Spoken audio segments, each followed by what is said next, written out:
لما الكلاينت يقول انا متضايقه ومتضايقه ان انا متضايقه، ساعتها الكلاينت بيعتمد على طبقات في الشعور.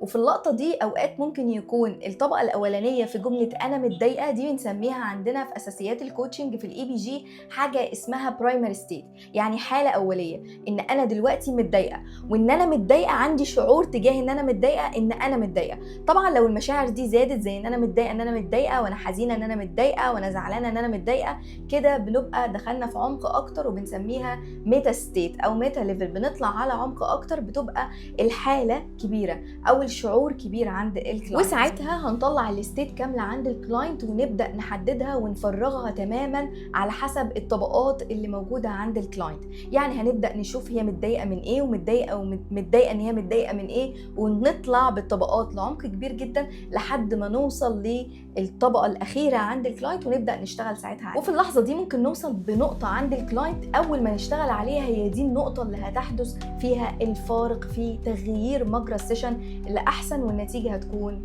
أسرع. أنا داليا أشرف، مدرب معتمد دوليا من الجمعية الدولية للدلالات العصبية بالولايات المتحدة الأمريكية، ولايف بقدم منهج في الكوتشنج ولأي حد حابب يتعلم الكوتشنج وعايز يشتغل من الجذر. أنا بشتغل مع المتخصصين اللي بيسمعوا الكلمة ويفهموا اللي وراها ويقدروا يفككوا الطبقات اللي تحتها. لو بتدوري على أدوات أعمق إن أنت تساعدي الكلاينت وإن أنت تفهميه باحترافية وتقدري تطوري من نفسك، تابعيني في سلسلة فيديوهات لما الكلاينت. كمان عندنا كورس مجاني منتورنج كوتشنج ماب يقدر يساعد الكوتشز إن هم يتعاملوا مع الكوتشنج كبزنس، هيساعدهم في إدارة الجلسات وإزاي نقدر نتعامل مع الوان تو وان كبزنس. الكورس ده مجاني تماما. ابعت لنا رسالة، اللينك الواتساب عندكم في البايو، تقدري تبعت لنا رسالة وهرد عليك على طول.